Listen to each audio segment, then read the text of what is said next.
On October 29th, Awwwards featured this website as Site of the Day, and it's one of those animations that just sticks in your head. Let me show you the animation first.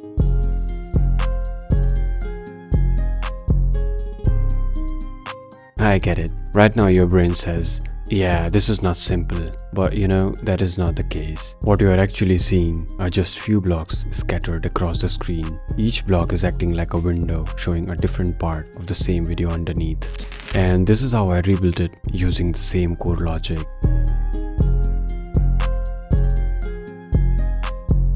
If you'd like to see more award-winning experiences broken down and built from scratch, drop a like on the video and subscribe to the channel. Alright, enough begging, let's build this thing real quick. Okay, let's build the structure. First, we have got a global HUD. This is a floating heads-up display that follows the mouse and shows live coordinates just like the original website. Then we have a hero section. This is basically the stage where everything lives. Inside it, there's a simple nav with a heading, just to ground the layout visually. Next is the video element. This video is hidden, muted, and never shown directly. Think of it as raw data, not actual content.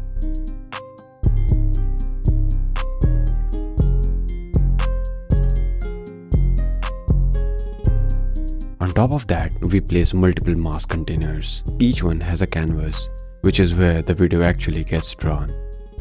And a small coordinate label so we can see exactly which part of the screen it's sampling.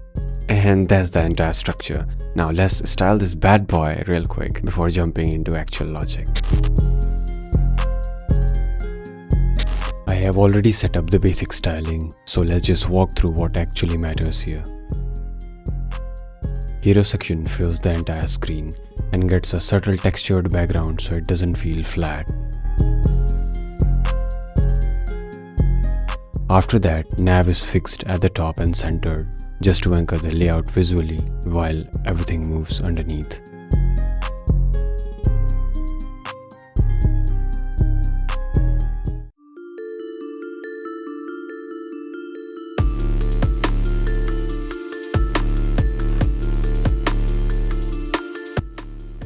The video is fixed, almost invisible and completely non-interactive. It exists purely as a source, nothing more.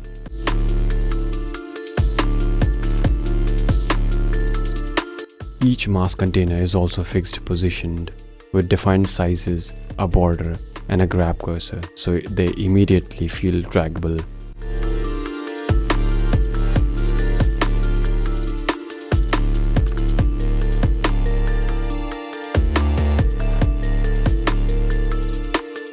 Inside each mask, the canvas simply stretches to fill the container. And finally, we have got the coordinate overlays. Each mask has its own small coordinate label. It's absolutely positioned, non-interactive, and styled to stay readable without getting in the way. This lets us see exactly where each block is pulling video data from in real time. On top of everything, there's also a global HUD. This one follows the mouse and shows live cursor coordinates. It's completely non-interactive and optimized for smooth movement, so we can track interaction. And that's it for styling. Let's start writing the JavaScript and break this thing down. Everything so far was set up. This is the part that matters. Let's start the logic by grabbing references to the video, all the mask containers, and the global HUD that follows the mouse. I'm also using a map to store state for each mask. Every block keeps track of its own position and size, so nothing fights for control later. We start by listening to mouse movement. When we are not hovering a block, the HUD simply follows the cursor and shows live coordinates to keep everything feeling responsive.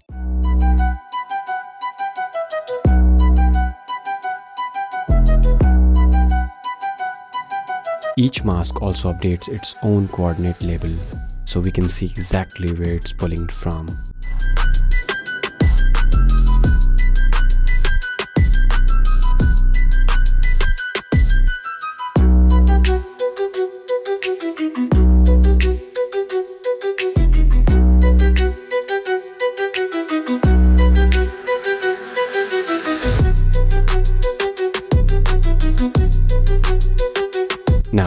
function right here is the core of the illusion.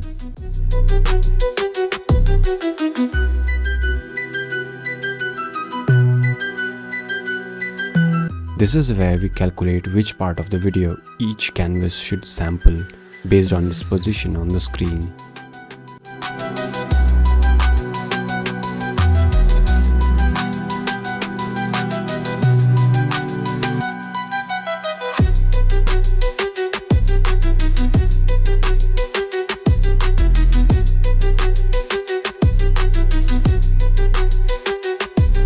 Once the video starts playing, we initialize the mask.